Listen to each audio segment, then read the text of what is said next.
Pessoal, boa tarde. Obrigado pela presença de vocês aqui no Azure Afternoons. A audiência está crescendo, a gente está acompanhando aqui os números. Que bom que vocês estão aqui com a gente. Bom, o meu assunto aqui hoje, quero falar um pouquinho sobre uma experiência que nós tivemos aqui de microservices no Azure. Tá? Vocês, se alguém me acompanha aí na rede social, deve ter visto que a gente tem falado bastante de uma ferramenta que nós desenvolvemos aqui no time chamada Arda. E essa ferramenta, nós construímos essa ferramenta 100% em cima de microserviços, justamente para provar esse conceito dentro do Azure. Porque às vezes as coisas elas ficam muito legais, muito bonitas na teoria, mas quando a gente tenta aterrissar os conceitos, eles não são tão simples de serem aterrissados. Então, nós partimos do conceito de microserviços para criar uma ferramenta que nós utilizamos em produção aqui dentro da Microsoft no Brasil. Tá? Então, eu quero compartilhar um pouco dos aprendizados que nós tivemos com microserviços aqui com vocês e dar alguns caminhos aí, se você, na sua empresa ou aí no seu projeto, na sua startup, enfim, se você está considerando criar alguma aplicação nova ou, de repente, quebrar uma aplicação existente no modelo monolítico, quebrar essa aplicação em modelos menores, né, de microserviços, talvez essa apresentação possa te ajudar bastante. E aí quero mostrar algumas formas de se fazer isso hoje dentro do Azure. Ok?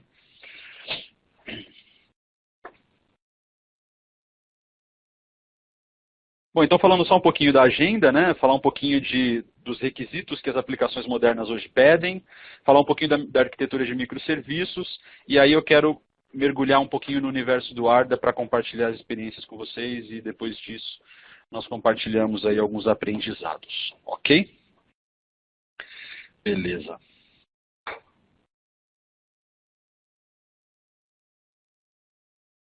Então vamos nessa. Bom, quando nós pensamos em aplicações modernas, quando nós pensamos no que aplicações modernas pedem hoje em dia, nós podemos estruturar essas necessidades em basicamente 7 verticais. Tá? É evidente que existem alguns pontos que necessariamente não estão separados aqui, mas que podem estar dentro de uma dessas verticais. Então, quando eu penso numa aplicação moderna, a primeira coisa que eu penso, por conta da internet, do alto acesso que as pessoas têm feito à internet nos últimos anos, é na alta concorrência. Aplicações são altamente concorrentes hoje em dia.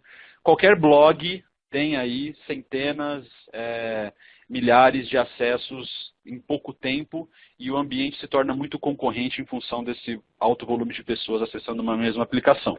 Tá? Então, quando você vai pensar numa aplicação, você tem que considerar esse aspecto, especialmente se essa aplicação depende de um ambiente web para funcionar. Ok? Por conta disso, as aplicações acabam se tornando complexas. Né? Então, você tem lá milhares de classes, milhares de repositórios, milhares de interfaces para que você consiga construir essas aplicações de uma maneira efetiva nesse ambiente concorrente. Então, a tendência é que também com o aumento dos frameworks, etc., que todo dia surge um novo para tentar resolver um problema ou outro, as aplicações vão se tornando complexas. Então, você precisa considerar isso. Né?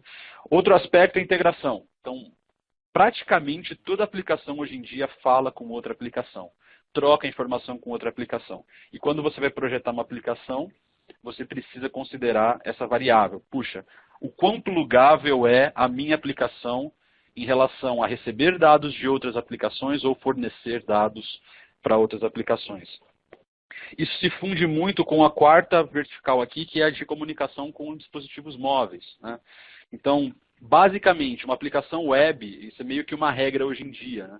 Você tem uma aplicação web e essa aplicação web fornece dados para uma aplicação mobile e vice-versa. Tá? Então, você precisa considerar isso. Então, esse modelo de comunicação mobile, por exemplo, praticamente te obriga a trabalhar com o conceito de APIs. Né? Então, se a gente está trabalhando com APIs, começa a fazer sentido um modelo desacoplado de desenvolvimento e, mais especificamente, começa a fazer sentido cada vez mais o conceito de microserviços. Mas a gente chega lá. Independência de plataforma, né? Assim, a Microsoft está dando a maior mostra aí de que as coisas não devem mais estar em um ambiente só. né? Na verdade, quem vai escolher esse ambiente é o cliente, não mais a Microsoft ou a Oracle ou qualquer outro provedor de tecnologia. Então, esse é um aspecto, assim, antigamente era um aspecto desejável. Hoje em dia, eu diria que já é um aspecto obrigatório no projeto de um software. Ser livre para escolher a plataforma onde a sua aplicação vai rodar, né? Continuous Delivery, puxa vida. Uma aplicação web, ela recebe atualizações constantes, a equipe de desenvolvimento está entregando melhorias ali. No final do dia, nós vamos ter uma palestra sobre Continuous Delivery com Docker, entregue pelo Ricardo Serradas, e vocês vão ter uma visão um pouco mais deep sobre esse assunto, mas enfim, é um requisito. E claro, um requisito que é super importante desde o início da internet, que a gente fala, que é a segurança, né? Então, as aplicações precisam ser seguras, especialmente hoje em dia com o aumento crescente, né, de cyberataques, etc. Então, a gente precisa preocupar com todos esses requisitos. Tá? E aí, pensando nisso, né, a gente olha primeiro para a arquitetura monolítica. Nós conseguimos entregar todos aqueles requisitos numa arquitetura monolítica? Sim, conseguimos, certo? A maioria das aplicações, elas ainda são no modelo monolítico, por N fatores, né? Por ser mais simples de trabalhar com uma arquitetura toda ajustada num bloco único, né? Então, quando a gente olha do ponto de vista de arquitetura, a gente tem lá aquela camada tradicional, né? Aquelas 3 camadas, camada de front-end, uma camada de negócio e uma camada de dados. E aí, quando a gente pensa em hostear essa aplicação monolítica, né, basicamente o que a gente pensa é, eu coloco ela em 2, 3 máquinas virtuais, coloco um load balancer na frente, e aí, se for preciso, eu coloco uma camada de cache entre a minha camada de front-end e a minha camada de dados e de negócios, e aí eu consigo ter uma arquitetura escalável também com ambiente monolítico. O problema é que quando você olha do ponto de vista de escalabilidade para uma arquitetura monolítica, você começa a identificar alguns gargalos. Eu vou citar um aqui, né? Então, quando você quer escalar uma arquitetura monolítica, o que você precisa fazer? No nosso exemplo aqui, a gente tem, né, 2 ambientes web com load balancer na frente. Se eu quisesse escalar esse ambiente, eu teria que criar um outro ambiente web, colocar um deployment da minha aplicação como um todo dentro desse novo ambiente web que eu criei e fazer o load balancer enxergar também esse terceiro front-end web aqui, né? E aí eu vou escalando isso horizontalmente com 4 máquinas, 5 máquinas, 6 máquinas, etc. Ok, você pode fazer isso, você vai conseguir ter a escala que você precisa. Entretanto, o ponto aqui isso não é efetivo do ponto de vista de custo e talvez não seja tão efetivo do ponto de vista de processamento mesmo. Sob a ótica de custo, isso não é tão efetivo por quê? Puxa vida, se eu consigo identificar que a parte mais... E a gente consegue identificar isso facilmente através de telemetria. Se eu consigo identificar que na minha aplicação o recurso mais utilizado é o recurso de, por exemplo, postagem, não faz sentido escalar a aplicação como um todo para entregar uma experiência efetiva de postagem, aumentando o meu custo consideravelmente, né, e aumentando o meu processamento consideravelmente só para entregar uma experiência efetiva de postagem, né? Se eu conseguisse quebrar o serviço de postagem em um containerzinho único, né, eu conseguiria escalar só esse container e conseguiria deixar a minha aplicação rodando com os requisitos mínimos aqui, o restante dela, e só o recurso de postagem escalando de uma maneira mais efetiva. Isso seria mais eficiente do ponto de vista de custo, porque eu gastaria menos para escalar, e seria mais eficiente porque eu não estaria com processamento subutilizado ao longo da minha aplicação, certo?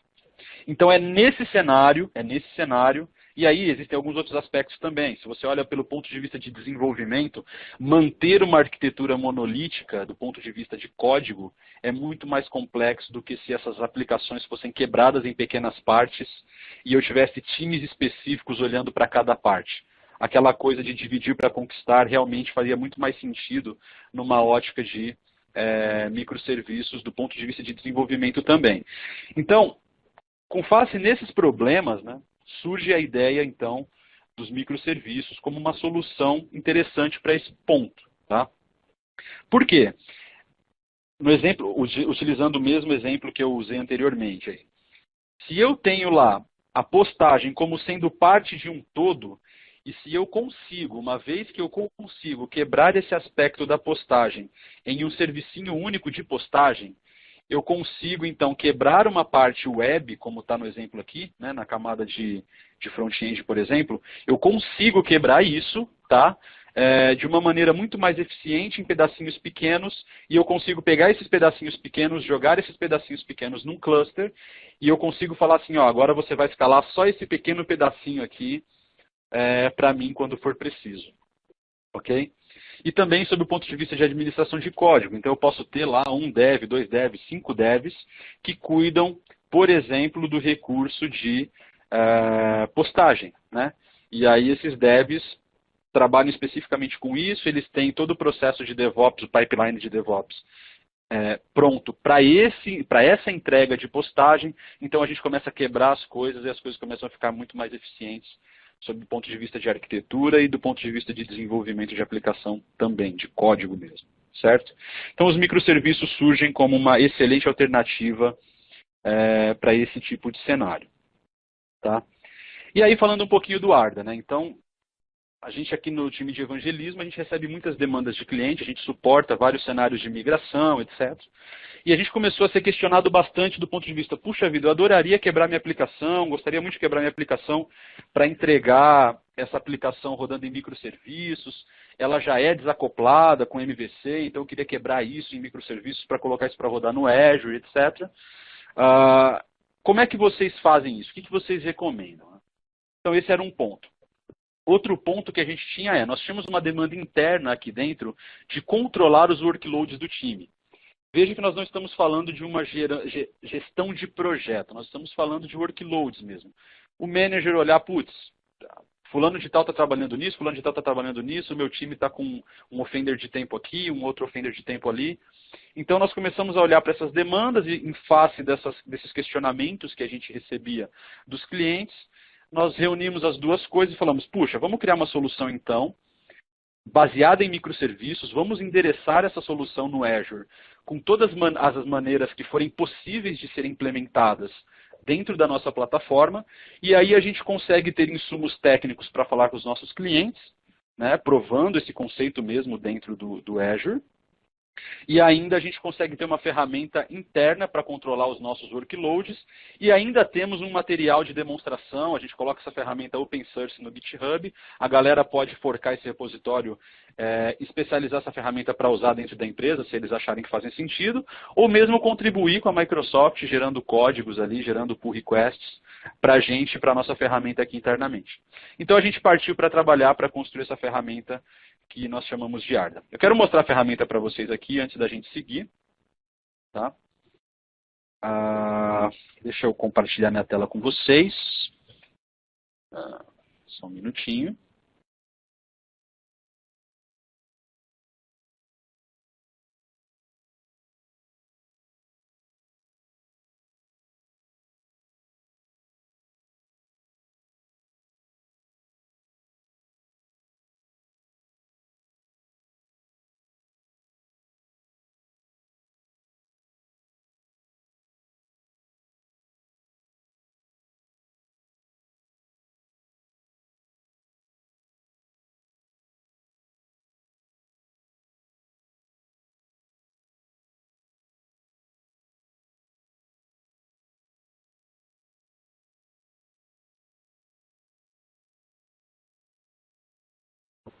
Ok, pessoal, minha tela está carregando aí, deve estar carregando aí para vocês. Só um minutinho que ela já chega aí.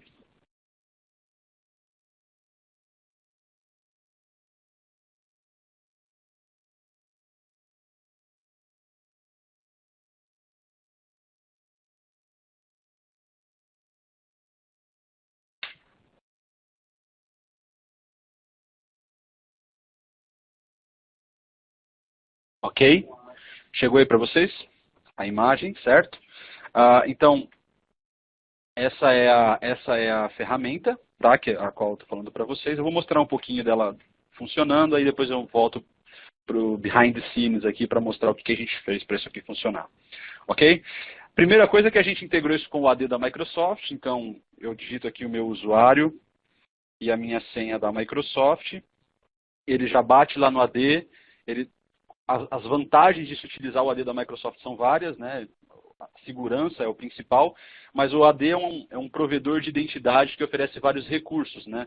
Então, quando a gente foi proteger as APIs, por exemplo, de acesso às APIs do sistema, foi super simples. A gente tem um flow bem organizadinho aqui, pronto já, disponível pelo AD para que a gente possa fazer, etc. Uma série de vantagens aí. Então a gente integrou isso com o AD da Microsoft. A gente desenvolveu isso com a Spinnet Core para ser multiplataforma e rodar isso em cima de containers. Então foi uma experiência bem legal. Então deixa eu digitar minha senha aqui.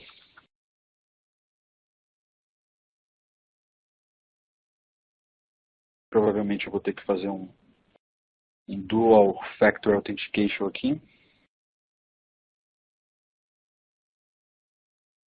Ele vai mandar uma confirmação provavelmente aqui para o meu celular.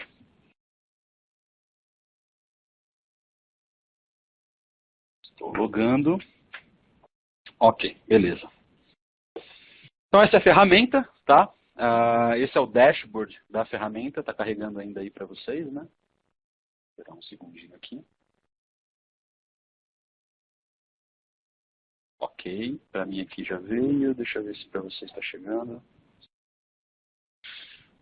Ok, então vocês estão vendo um Kanban aqui, certo? Bem básico, to do's, doing, done e approved. Aqui o nosso manager joga para approved quando uma tarefa foi concluída. No done, a gente move para done quando nós terminamos aqui uma operação, certo? E aí as outras tarefas aqui do lado do to-do é que a gente tem para fazer ainda, etc. Você pode navegar por backlog, coisas que ainda vão ser feitas, mas não necessariamente agora. E workloads são coisas que estão aqui on track para a gente desenvolver nesse momento ou num futuro muito próximo. Tá? O legal da ferramenta para o manager é que ele consegue ter uma visão aqui de onde os esforços estão sendo concentrados, né, em termos de trabalho da equipe. Então ele bate o olho num gráfico aqui, que deve estar carregando para vocês aí brevemente, e vocês vão ver aqui a distribuição das atividades da equipe. Então, putz, a gente está trabalhando muito com POCs em clientes, engajamentos de oportunidades, etc. Mas também tem a parte de organização de eventos, entrega de conteúdos, enfim. O manager consegue ter uma visão disso, né? O membro da equipe, ele consegue trabalhar nos workloads e ele faz os apontamentos, né? Então, se você vem no apontamento, você informa aqui, então vamos lá, Azure Afternoons. Evidentemente que eu estou lançando as minhas horas aqui dentro. Então eu venho aqui no Azure Afternoons, lanço aqui meu tempo de trabalho no dia tal, quantas horas eu gastei, se teve algum chain envolvido, etc. Salvo, e isso tudo vai sendo contabilizado naquele relatório. A ferramenta é simples, ela não tem, em termos de recursos ainda, ela não tem nada de muito complexo, ela é bem simples, existe um aspecto aqui de feedback. Quando a gente escreve um feedback aqui, um bot recebe esse feedback, notifica o time através do Slack. Agora a gente tem que desenvolver a integração com o Microsoft Teams, né? Mas antigamente era com o Slack. Então ele notifica a equipe do desenvolvimento do Arda no Slack e também cataloga esse bug ou essa ideia que algum membro do time teve para que o time de desenvolvimento possa trabalhar nesse feature assim que possível, certo?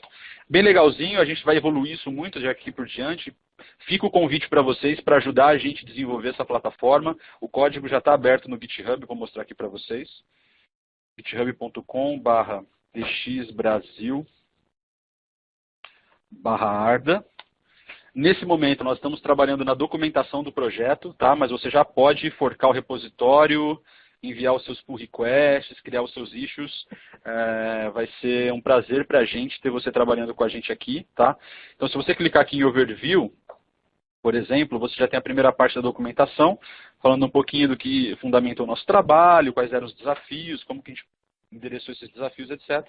E a gente está ainda evoluindo todo o processo de desenvolvimento dessa solução aqui dentro. Tá? Então, por favor, github.com/dxbrasil/arda, vocês estão mais que convidados a contribuir conosco aqui nesse repositório.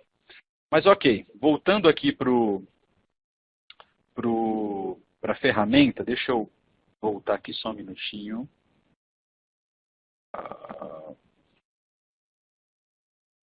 Deixa eu parar aqui o meu compartilhamento.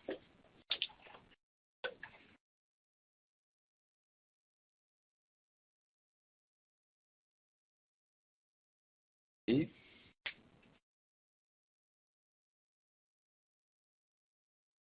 aqui pro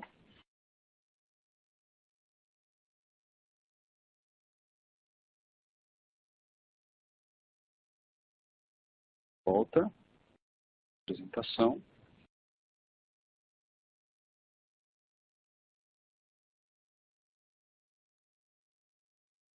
Ok.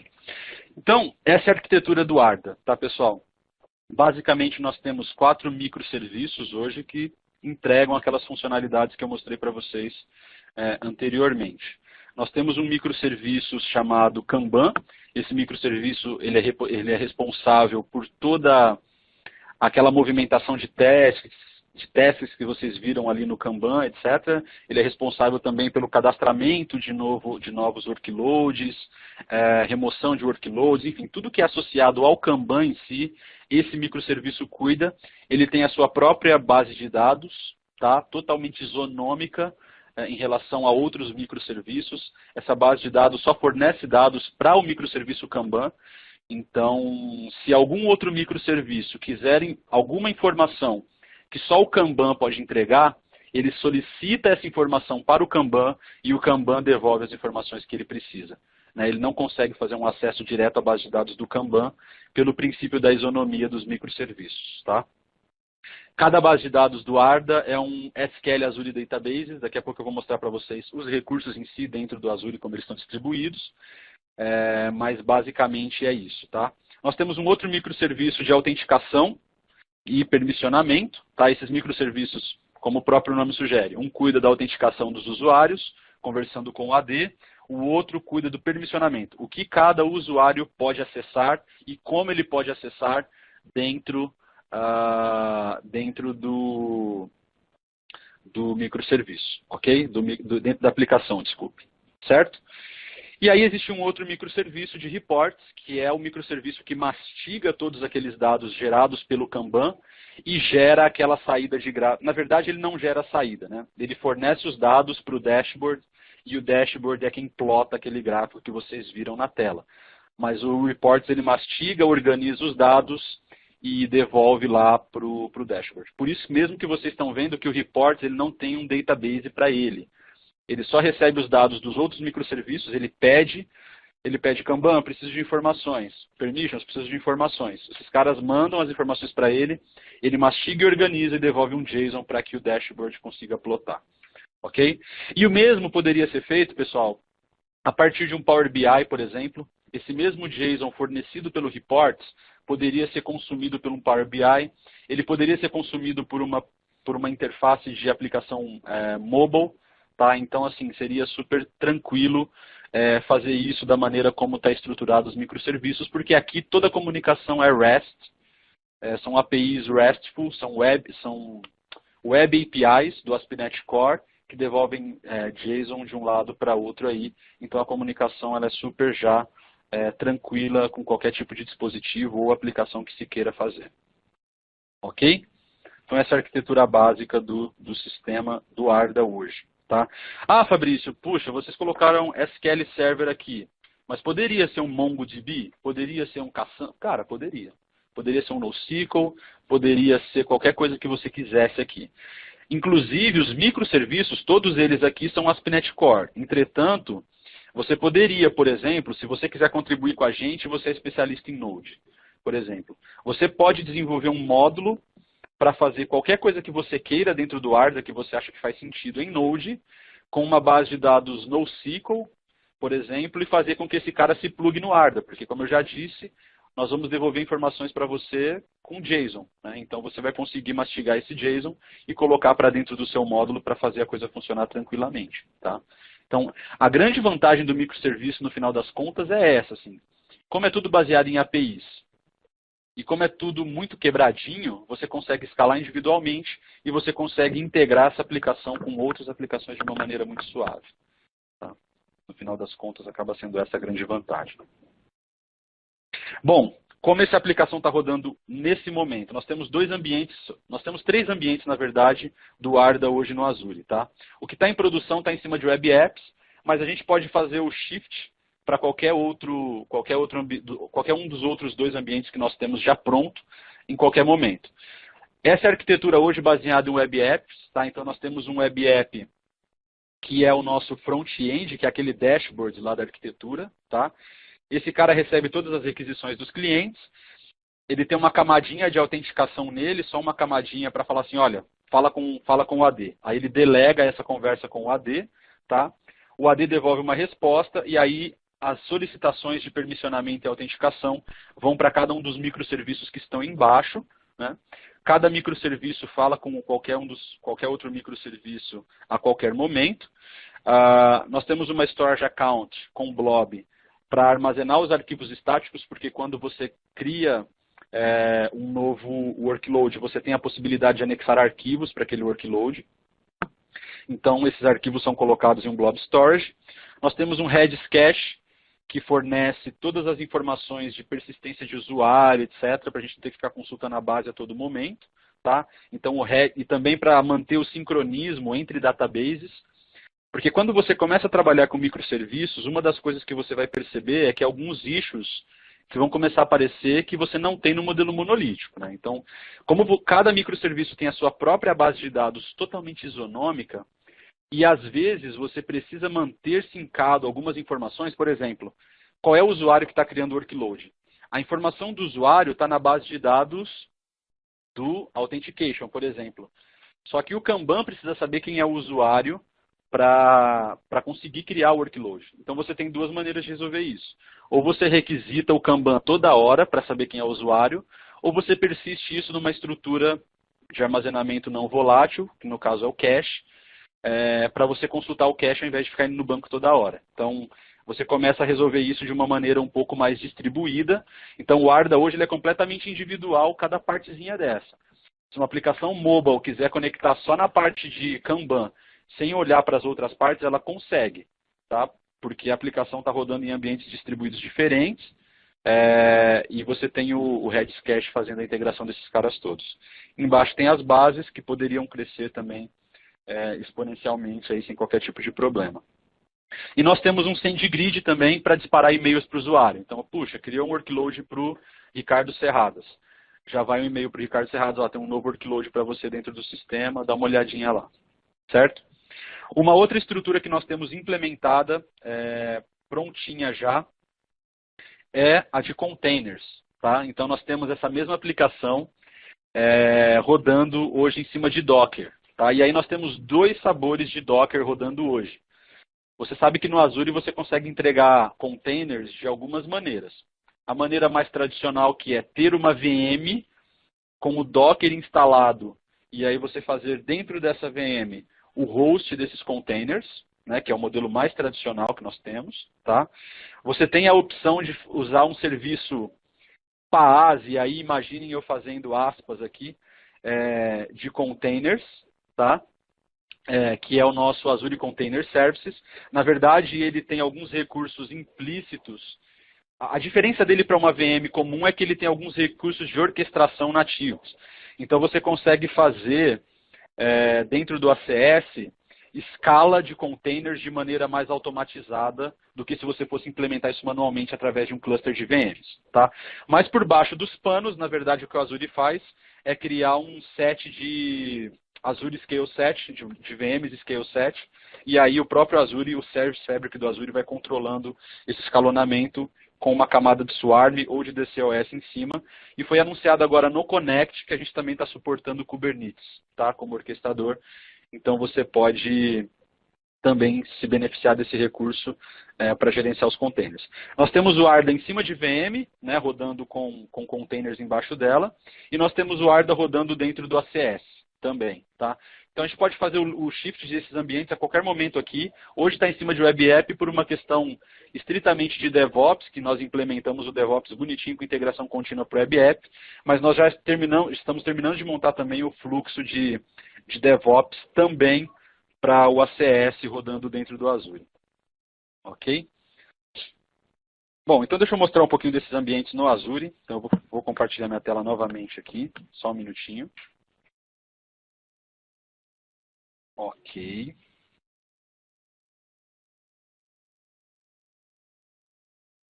Deixa eu já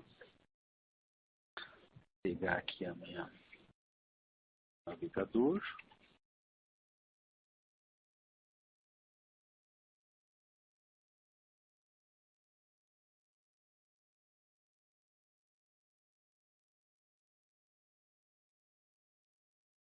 E deixa eu ver aqui por que ele não compartilhou. Ah, está carregando aí. Beleza. Aqui vocês estão vendo o meu dashboard do Azure. Certo? E esse aqui é o ambiente do Arda. Então, se você parar para pensar aqui, ó, nós temos um Arda Redis Cache, que é o que eu falei para vocês. Esse cara aqui é o que faz toda a persistência da aplicação. Na verdade, ele é o elo que liga todos os microserviços em termos de sync de informações para o sistema como um todo. Tá? Nós temos uma máquina que a gente chama Arda Docker Host, é uma máquina física, isso aqui é uma VM mesmo. E essa VM ela tem a responsabilidade de através de alguns containers Docker rodando em cima de Ubuntu, de fornecer os microserviços também para a gente. É só uma outra forma de hostear isso. Nós temos os web apps, tá? Que são os carinhas que hoje estão em produção, mas, como eu falei, a gente pode fazer o shift desses ambientes a qualquer momento. E nós temos os databases, que fornecem dados para permissions e para Kanban, tá? Da aplicação. E aí nós temos aqui um Arda Workspace, que é o Arda do Log Analytics, que é onde a gente visualiza informações de ataque, se está tudo certinho, se as máquinas virtuais estão rodando a contento, se os containers estão de pé, etc, etc. Ok? Então, o ambiente de web app, super tranquilo, deixa eu abrir o Arda App seria o nosso front-end, tá? Então, quando você acessa a ferramenta, se você olhar aqui, ó, Arda App. Então, é esse cara que ele acessa, ele é o ponto de entrada da aplicação, tá bom? E aí, voltando aqui para o portal do Azure, esse cara é que distribui, a partir dele, o login, etc., para o AD, etc. Tá? Existe aqui também, deixa eu abrir o portal antigo, para mostrar que também existe o AD configurado aqui dentro, né? Então, deixa eu manage windowsazure.com.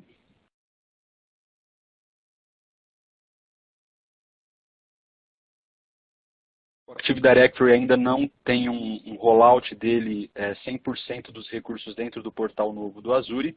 Então, por isso que eu estou abrindo aqui o portal antigo para mostrar para vocês. Mas em breve teremos isso disponível também no portal novo.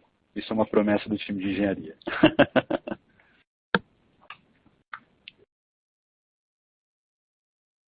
Ok. Então aqui está o meu. Esse é o AD da Microsoft, tá, galera? Então, aqui é uma área totalmente perigosa. Só mostrando para vocês aqui o Arda. Tá? Deixa eu achar o Arda aqui, então, para mostrar para vocês. Nós fizemos o processo de implementação de aplicações dentro do AD. Tá? Você vai lá, cria uma aplicação específica. Então, aqui você tem os microserviços do Arda, ó, tá? Apontando para suas portas específicas e tal. E aqui você tem toda a configuração da aplicação dentro do Active Directory que você está trabalhando. No nosso caso aqui, né, temos as configurações do Arda para que o Arda possa conversar com os microserviços. Os microserviços do Arda possam conversar com o Active Directory, especificamente com a aplicação dentro do AD. Tá? Então, existe uma série de configurações que a gente faz aqui, etc. Mas o que eu queria chamar a atenção para vocês é isso aqui, ó. Via Microsoft Graph, que é uma coisa que eu deixo para vocês estudarem aí digamos assim, como uma tarefa dessa palestra aqui. Dá uma olhadinha no Microsoft Graph. Esse cara é o responsável por conectar com os recursos do Office 365 como um todo, e o AD é um deles, dentro desse contexto. E você tem uma série de opções que você pode executar, uma série de operações que você pode executar dentro do AD, conectando via Microsoft Graph. Então, fica aí a dica. Nós pegamos apenas as informações de foto e de role do usuário, né? A gente não se preocupou muito com outras coisas nesse momento, mas qualquer outra coisa que eu quisesse fazer a partir daqui, ó, eu poderia, é só marcar, e aí o AD vai liberar o acesso a esses recursos específicos que eu estou fazendo aqui dentro. Ok? Se você vier aqui, ó, em Manage Manifest, você vai ver que via um arquivo JSON, você consegue falar com todas as propriedades, todas não, mas as propriedades permitidas pelo AD, você consegue falar, você consegue determinar através desse arquivo JSON. Então, imagino que deva estar pequeno aqui a fonte. Deixa eu ver se eu consigo aumentar a fonte aqui. Dá para ler? Tranquilo? Ok. E aqui você tem todas as diretivas que você pode trabalhar com aquele Active Directory. Tá? Então você pode, por exemplo, passar as chaves, etc, etc, etc. Tá? Mas eu já vou fechar aqui porque aqui tem informações sensíveis. Aqui já tem informações sensíveis. Ok? Então, assim, tem a configuração do AD, tem a configuração dos microserviços em si, que no caso ali são web apps, mas a gente tem isso rodando também em container. E tem a parte de entregar isso continuamente utilizando alguma ferramenta de DevOps. Tá? O Serradas vai falar daqui a pouquinho especificamente sobre isso, mas eu quero mostrar para vocês já o que a gente implementou em termos de DevOps para o Arda, rodando nos web apps, e também a gente agora está finalizando a parte de configuração desse ambiente novo baseado do ACS para containers. Mas aqui especificamente do Arda, para web apps, nós temos todo o código rodando dentro desse repositório interno, que agora foi para o GitHub já. Então nós temos todos o nosso fonte aqui, né, versionados pelo Git. Tá? As branches do time de desenvolvimento, então tem uma branch Gambi Alan aqui, putz, estou brincando. O Alan é o nosso stag aqui, ele está no projeto também. Então a gente tem as sprints do time, né?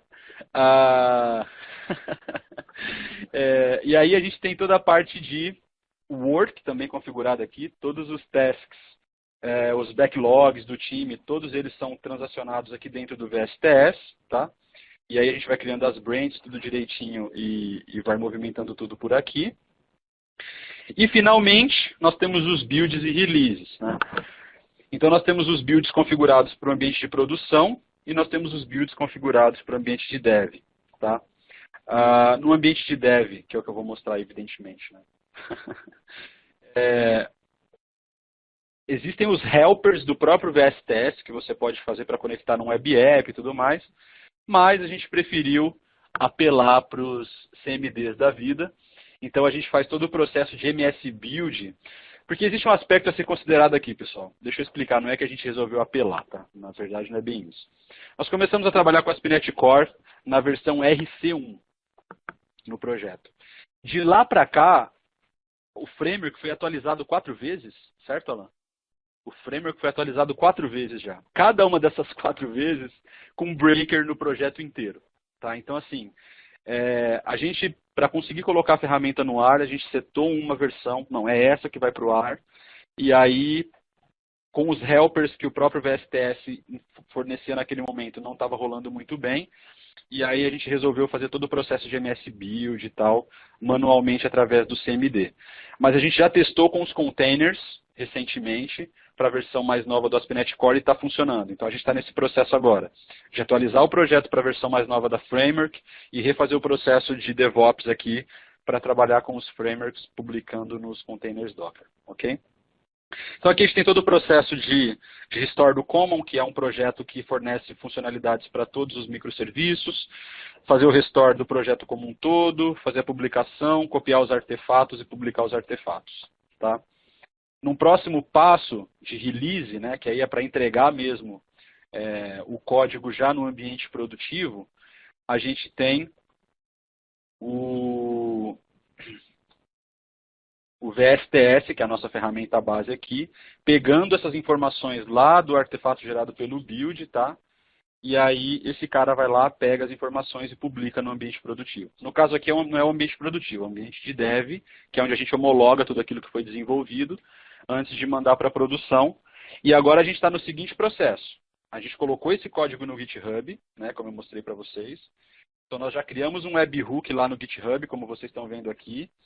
E aí a cada vez que um novo pull request ou um novo commit é aceito na branch master, esse cara vai disparar um processo de build e release nos containers do ACS. Então, a gente está trabalhando nesse processo agora para deixar isso redondinho também. Então, pessoal, cada vez que você der um pull aqui, um pull request, nessa ferramenta aqui, no código do Arda que está no GitHub, você está contribuindo com o projeto da Microsoft. E, é claro, você ainda tem a opção de, a qualquer momento, forcar esse repositório e trabalhar com essa ferramenta dentro da sua empresa, se você achar que faz sentido. Ok? Como é que está meu tempo? Tá bom. Então, deixa eu falar um pouquinho agora. Eu vou estopar o compartilhamento aqui. Ok.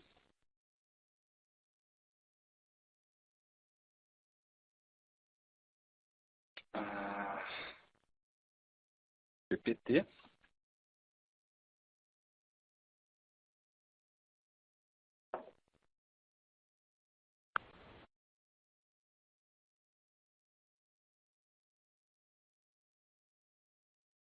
Então aqui é só um quick view aqui, né, do que a gente está fazendo em termos de DevOps, mas já passei por isso lá no VSTS. Esses são os dois ambientes que a gente tem hoje, então a gente trabalha sempre com um ambiente de produção e um ambiente de dev para homologar. A gente não tem um terceiro ambiente de QA, porque no nosso caso aqui a equipe é muito pequena, então não faria tanto sentido para a gente e tal. Mas o ideal seria ter, né, um ambientezinho de QA aí para garantir tudo que deve ser feito, tá? E aí eu quero falar para vocês um pouquinho em termos de segurança, né? O que nós nos preocupamos a princípio com o aspecto segurança, tá? O primeiro deles foi colocar SSL para todos os microserviços de ponta que a gente tinha. Então, basicamente, todo microserviço pode ser acessado por qualquer outro serviço externo a ele. Então, para que ele consiga fazer esse acesso, tem que ser via SSL. Tá? A gente só trabalha com dados, a gente só trafega os dados criptografados. Okay? Então, essa foi uma preocupação que nós tivemos. Outra, como nós partimos para utilizar o Active Directory como Identity Provider, nós partimos para utilizar todos os recursos de segurança que o AD também proporciona. E aí o nível mais alto dessa proteção foi trabalhar com a proteção de APIs através dos Access Codes, os Access Tokens, etc., que o AD permite fazer, tá bom?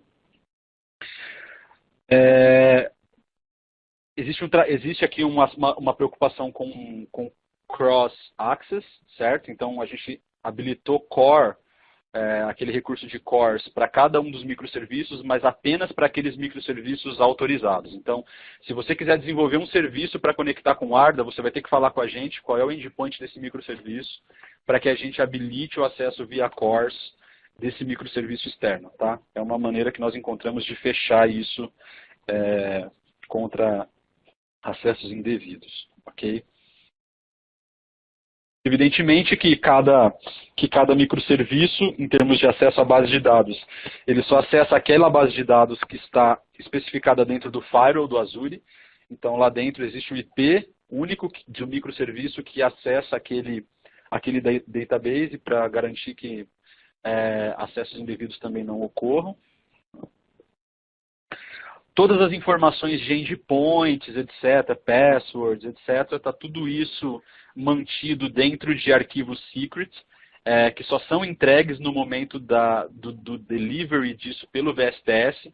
Então, existe existe um repositório específico que guarda esses arquivos de secrets e no momento de fazer o release para o ambiente produtivo, esses arquivos de secrets são consumidos lá desse repositório e são colocados em place lá no deployment da ferramenta. Tá? Então, essa é uma outra maneira que nós encontramos de garantir a segurança dos dados.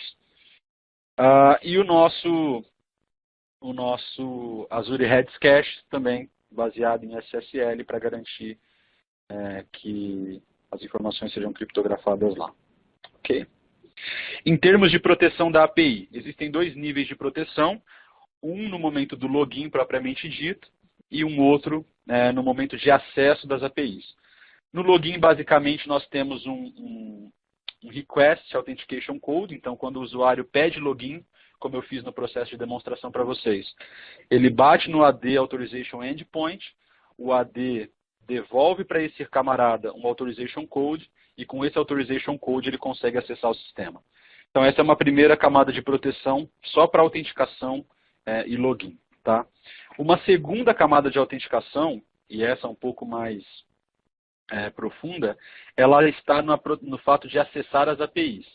Né? Então, aí, basicamente, quando um microserviço do Arda precisa acessar um outro microserviço do Arda, ele tem que pedir para o AD Token Endpoint um acesso. Eu quero acessar lá o endpoint do Kanban. Né? O AD Token Endpoint, ok, beleza, ele devolve esse cara um access token para esse cara chamador, tá? E esse chamador, com esse access token, vai então de novo, pergunta para a API do Arda, olha Arda, eu tenho esse access token e eu preciso que você me devolva tal informação. Se o Arda API, que também tem a configuração do token, se o Arda API conseguir fechar a informação que está vindo do Access Token com aquela que ele conhece, então ele libera o acesso para a API. Caso contrário, ele dá um erro lá de 404 de acesso negado para a aplicação. Isso é válido se uma aplicação mobile quiser conectar, se um outro dashboard quiser conectar, se uma outra ferramenta da Microsoft quiser consumir dados do Arda, enfim.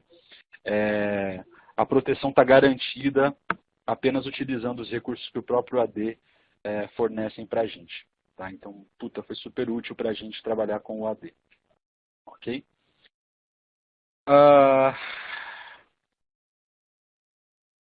Bom, enfim. Acho que é isso, pessoal. Eu queria dar uma visão geral para vocês de como foi esse processo de trabalho com microserviços. Tá? E aí eu queria tirar algumas conclusões que nós tivemos ao final desse processo todo. Né? Primeiro que ASP.NET Core de fato funciona num ambiente híbrido. Você consegue ter serviços ASP.NET Core rodando tanto em cima de Windows quanto em cima de Linux, em cima de Docker. E, nós testamos isso com Web Apps, testamos isso com Docker Host, testamos isso com ACS. Faltou para a gente testar Service Fabric. Está no nosso roadmap, colocar o Arda para rodar também com Service Fabric. Mas como roda direitinho com Web App, nós já sabemos de antemão que vai rodar em cima de Service Fabric, porque Service Fabric ele é baseado em Windows e tal, então deve rodar direitinho os serviços dentro do cluster do Service Fabric. Então você pode sim considerar o ASP.NET Core para criar uma aplicação baseada em microserviços e se você quiser rodar em Linux, você pode ter isso em mente, tá? Funciona super bem. Outra conclusão é que, puxa vida, os web apps se mostraram bem robustos, nós fizemos alguns testes de carga e eles se mostraram bem robustos para essa aplicação, então muito provavelmente deve atender aí a grande maioria dos cenários, né, rodando dentro de web app. A integração contínua com o VSTS também é algo super legal, que deve ser destacado porque poupa bastante tempo de configuração, etc. O Azure se mostrou super eficiente na hora de entregar os microserviços, né, de hostear esses microserviços. Então, você tem diferentes sabores aí de recursos para entregar isso.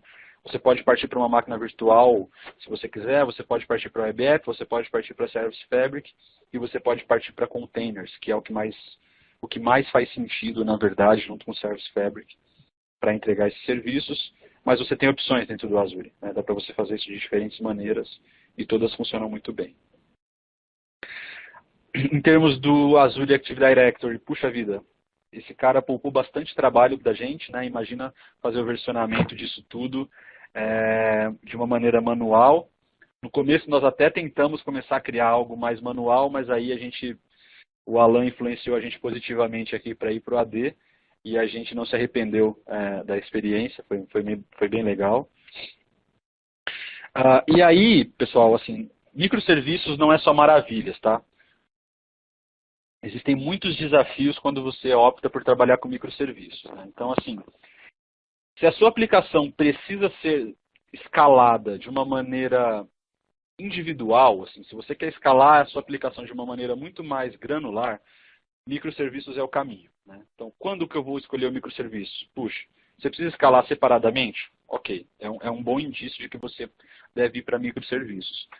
A sua aplicação é muito grande, complexa, e você gostaria de quebrar ela em pequenas partes para facilitar o gerenciamento? Ok, esse é outro indício forte de que microserviço pode te ajudar bastante aí, tá?